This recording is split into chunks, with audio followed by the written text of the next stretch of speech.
This meeting is being streamed live on the Township of Ramara YouTube channel. Please be advised that by attending a public meeting of the Appeals Tribunal of the Township of Ramara,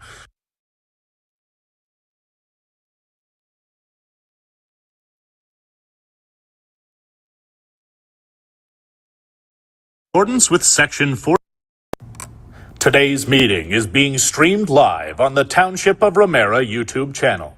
Anyone who is invited to speak will be recorded and their voice, image, and comments will form part of the live stream.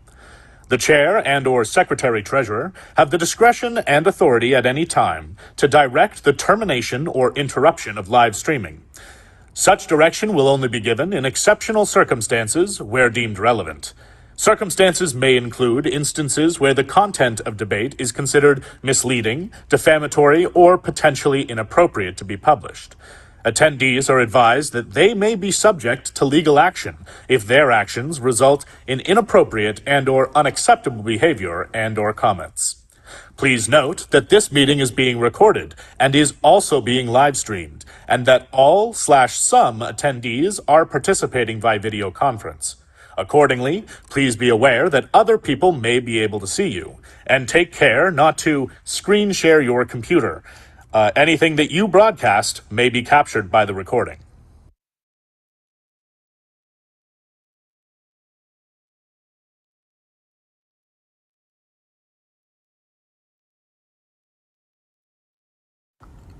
In accordance with Section 44-1 of the Planning Act, the Council of the Township of Ramara has appointed this Committee of Adjustment to hear applications for variances to the zoning bylaw and applications for consent to sever land.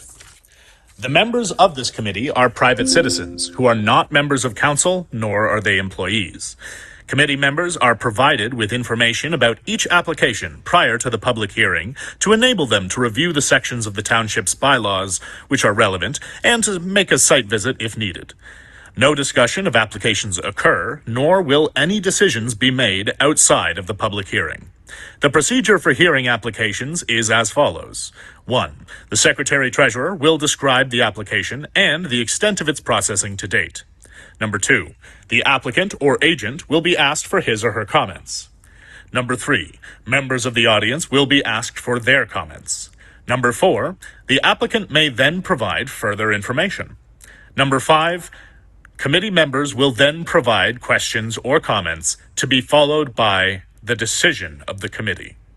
A written copy of the notice of decision will be sent to the applicant and anyone who provides the Secretary-Treasurer with a written request, including their full name and address. Decisions of this committee may be appealed to the Ontario Land Tribunal by the applicant, a minister, or a specified person or public body.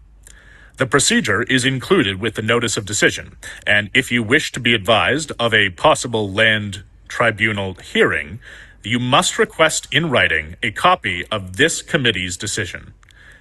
Once the application has been heard by the committee and the 20-day appeal period has ended, the application sign should be removed from your property. The sign can be returned to the township for reuse or recycling. Thank you very much. Oh, I'm so glad I don't have to say that anymore. Hello, everybody. Welcome. Hello. Okay. Hello, everybody. Welcome to the October 1st committee meeting. I'll introduce the committee members. To my left is member Truax. Beside him is member Walker. And then to my right is member Warren and member McMillan. The secretary treasurer is Carissa Barker. And Jennifer Stahn's not in attendance, so she's the assistant secretary treasurer. I'm Chloe, member Black, or chair, to the committee. And please address all comments to the chair and ensure all cell phones are silenced to ensure that an orderly meeting is maintained. Okay. So, under section 2 of the agenda, disclosure of pecuniary interest, do any of the committee members have a conflict of interest to declare? Okay, seeing none, I will move to the next agenda item for the applications. So section 4 of the agenda to discuss applications. Would the Secretary Treasurer please discuss agenda item 4.1, outline the application and provide an update on the circulation to date? Good morning, everyone. So we're discussing file A1124, which is actually a permissions application located at 3734 Glen Rest Drive. The applicant is Brian Ward and owners are Brian and Francis Ward. An application for permission has been submitted by the owner to request permission to screen in an existing legal non-conforming rear deck attached to the dwelling.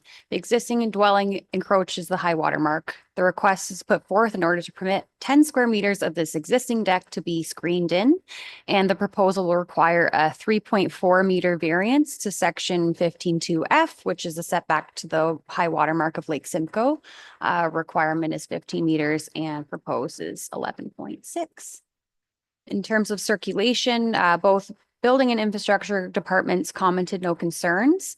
LSRCA submitted comments September 23rd, stating the proposal is consistent and in conformity with natural hazard policies. And the LSRCA has no objections to the approval of this application. The full LSRCA comments are attached to today's staff report in today's agenda. In terms of provincial policies, according to staff report BP 4424, both the provincial policy statement 2020 and growth plan for the Greater Golden Horseshoe plans allow for residential uses on rural lands where locally appropriate. And the proposal will not conflict with the natural heritage and natural hazard policies of these plans. And then in terms of the PPS 2024, it comes into effect October 20th, being before the appeal period for the committee's decision has finished. According to the new PPS, permitted uses in rural lands includes residential use and development where the conditions of the site allow for appropriate water and sewer services, and the use of the lot is residential. Existing dwelling is serviced by private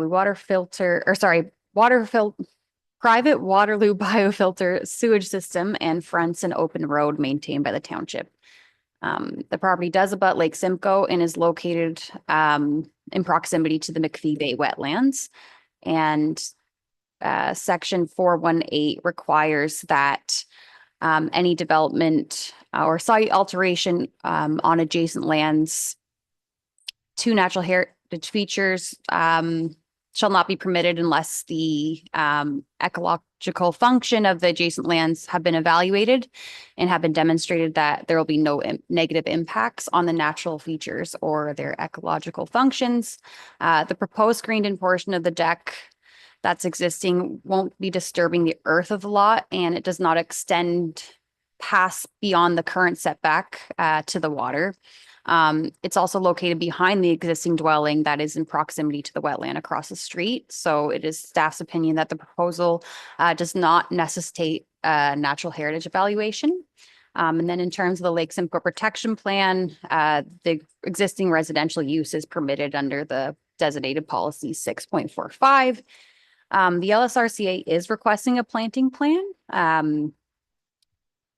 Otherwise, in terms of the county official plan, property is designated rural according to this plan, and the proposal does meet the use objectives and is not expected to have adverse impacts to the natural features as per the staff report. And then in terms of Ramara's official plan, the property is designated shoreline residential, which is a permitted use. Residential use is permitted according with section 972. The proposed screened area of the existing deck aligns with section 971, which discusses the objective of the shoreline residential area designation, which is to accommodate residential activities directly oriented to the shoreline of lakes and water courses. And the property is a developed existing lot of record. As part of the deck being screened in is cosmetic on top of existing construction. The natural area policies of this plan are satisfied. And then in terms of Ramara's zoning bylaw, the property is zoned shoreline residential, and the uses of the property are permitted in the zone. The existing dwelling was constructed in approximately 1952. The deck proposed to be partially screened in was constructed prior to Ramara's current zoning bylaw. And then prior to the amalgamation of Mara and Rama, the property was under the Township of Mara bylaw 1368, which did allow for structures to be a minimum of 3 meters to the rear lot line or high water mark, whichever is closer. And this deck is considered legal nonconforming. Screening in a portion of the deck does enhance the use of the existing decking, and the construction required to take place this proposal is minimal and will be directly on top of the existing deck. The proposal is not triggering disturbance to the grounds or natural features or any removal of trees. So in considering an application for the enlargement or extension, what has been deemed to be a legal nonconforming use or building under section 45(2)(a)(1) of the Planning Act, the Committee of Adjustment must be satisfied the following. One is whether the proposal is appropriate and desirable for the appropriate and orderly development of the land, and whether the proposal triggers any adverse impacts to the surrounding lands and neighborhood. It is staff's opinion that the proposal to screen in a portion of the existing legal nonconforming deck does not impede the proper development of this parcel and won't have adverse impacts to the surrounding community. So should the committee find it appropriate to approve this permissions application, the following conditions are recommended to be added to the approval, and that one is that the application is approved as presented, and that the applicant satisfies the requirement of the LSRCA, as they requested a review fee payment. And the alternatives are that the committee could deny or defer the application.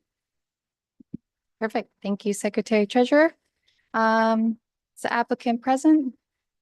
Would you like to speak more to this?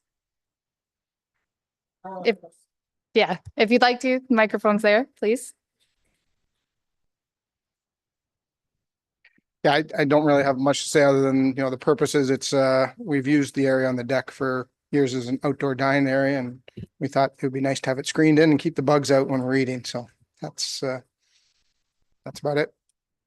Thank you. Is there anybody on Zoom? Okay, seeing none, I'll move to the committee for comments. Member Warren, would you like to start? Yeah, I Mike? visited. Yes, I visited the lot on Sunday, and I can see that you're doing a considerable amount of work in rebuilding and adding to the home. My only question was, the deck that's there has been rebuilt. Is it on the existing footprint of the old deck?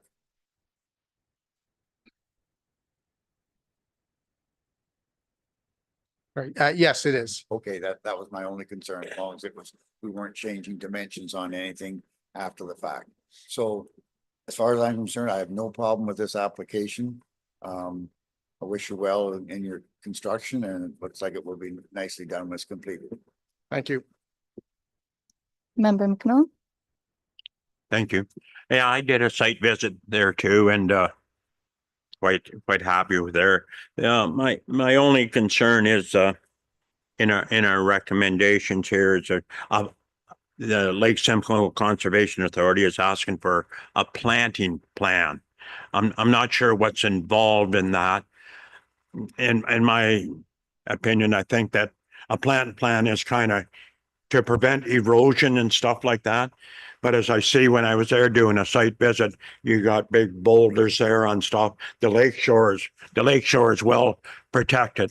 And I believe in, and I'm not sure like if we go with the Lake Simcoe recommendation for the planting plan, how it's enforceable, what's involved in it. Is it a big cost to the applicant? I'm not sure.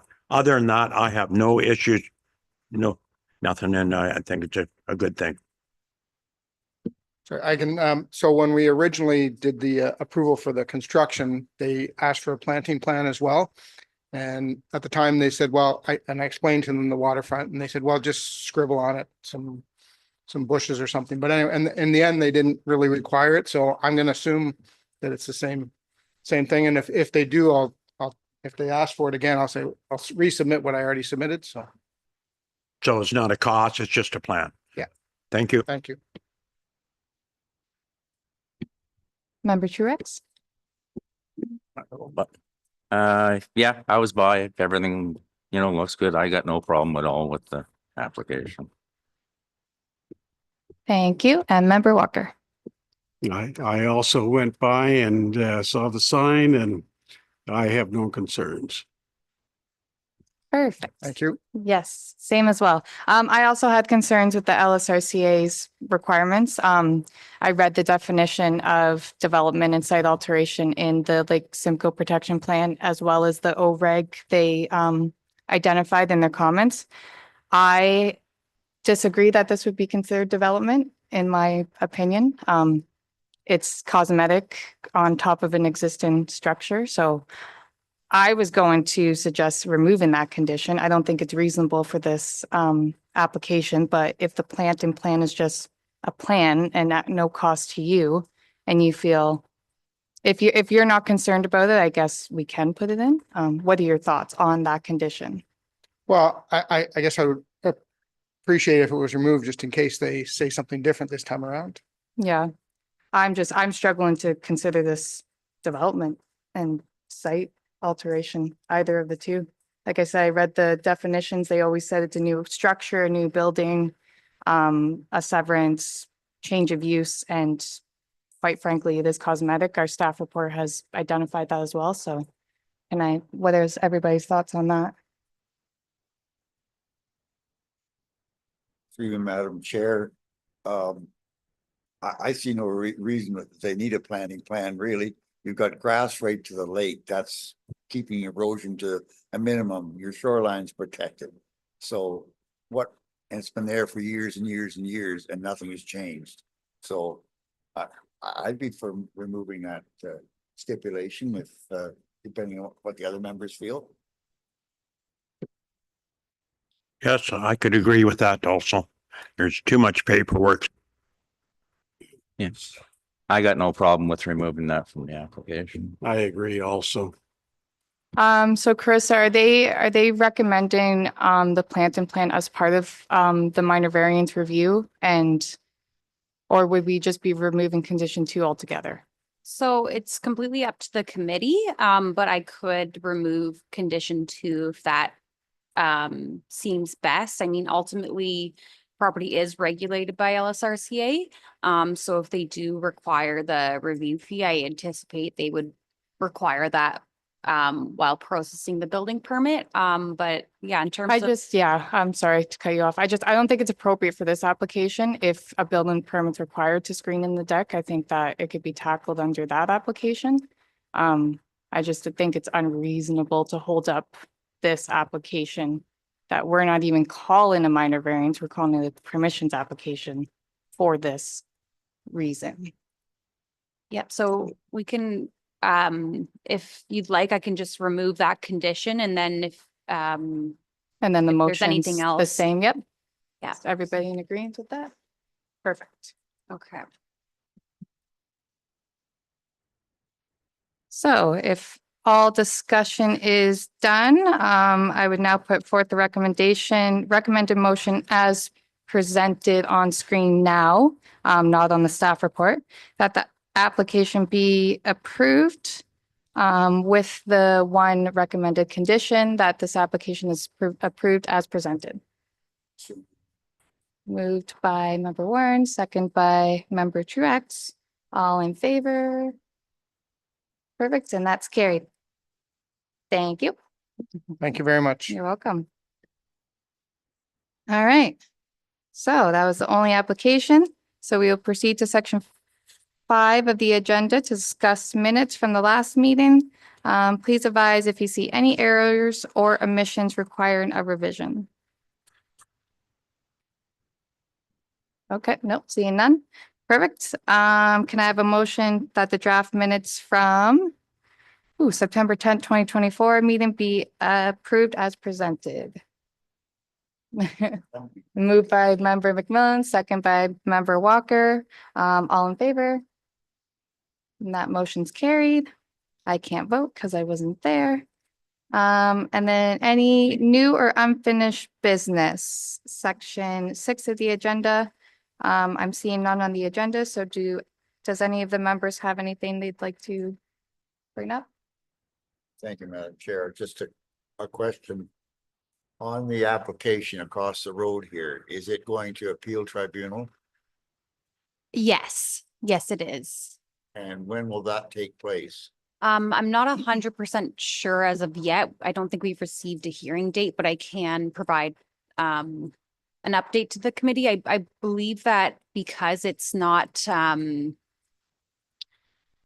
have to get back to the committee on that for Well, I details. guess my question is, are the hearings held in the municipality or are they? No, somewhere it's else? all through the Ontario Land Tribunal, so we kind of put whatever's required in terms of the administrative documents that the OLT would require from us. But other than that, like I won't be, I don't think attending the hearing or anything like that. I believe perhaps since our planner completed the staff report that she may have to be a part of the hearing. But I can certainly see where the status is, but there was a appeal filed. Okay. This may not be relevant, but is there not a bit of a conflict in part of the owners on this application? I would refrain to comment from that question. But I could definitely, if you want to discuss further, we can. But I'm not really sure what that question is implying. Okay, I think you know what the question's implying, and just, I know you can't speak on it. That's just a question I had. I heard rumors and rumors are sometimes false and sometimes they're true, so I'd like to have a little more light on who the ownership of this numbered company is. So in terms of the Planning Act, we cannot put any more information than what the owners are entitled. Whatever the owners are entitled is exactly what we put on the application. So under the application form, there will always be on the notice of hearings, there'll be the owners, and all owners have to sign off. If it's a numbered company and that's all that's on title, then that's what we put. We don't put more, we don't put less, we put exactly as what's required. So it's to be the same if any other any company that owns a property was applying, we wouldn't put forth every last person that is on title of that company. We certainly do require proof for the application that there's signing authority. But otherwise we would put forth, any information like the applicant may not be the owner, might be the agent applying. So, yeah. Thank you. Yes, Member Milne. Maybe through the member Warren there. I have seen a copy, the hearing at the present time for that, the appeal is set for October 31st, what I seen. And it's, what I seen on the notice of the hearing was it's a 1-day hearing, and at the present time, it's a virtual unless anybody that wants to be a party or participant puts in and say they want a written hearing or an in-person hearing. But at the present time, it's a virtual one. That's what I've seen on the thing. Yep, and I can put I believe that was just brought as an item to council, so I can put the file number, then you can consult directly with OLT just to get more information on their process for that. Yeah, can we maybe make a suggestion too that we maybe get a copy of the decisions? So learn off of maybe and. Yeah, I'll You? have to look and see, I've never gone through, this will be my first appeal. So in terms of whatever I can provide to committee, but again, it is a process through OLT. Yep. So I'll just have to confirm Okay. further and circle back. Yes. Just a question, the township council had met in closed session, but I haven't seen nothing come out of the council minutes or anything. If they're gonna defend the committee's decision or anything, are we privileged? I haven't been provided any of that information, Okay. so Thank I you. don't have anything to report currently.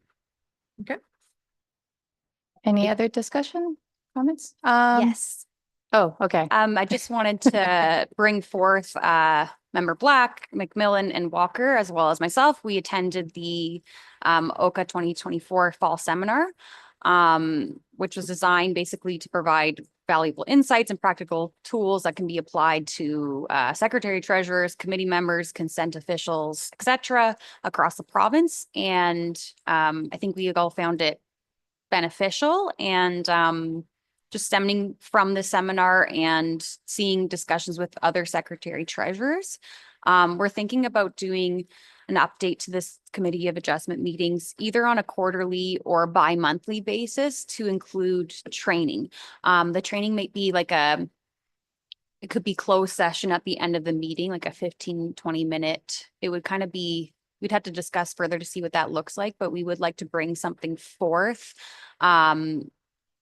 this November 5th meeting with the potential for training in the December, I believe, 3rd is the next meeting.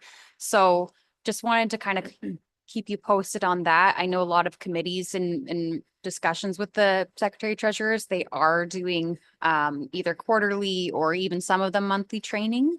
But we want to make sure that also we're not, taking your whole day either. So we're just working out the details on that. So stay tuned. Perfect.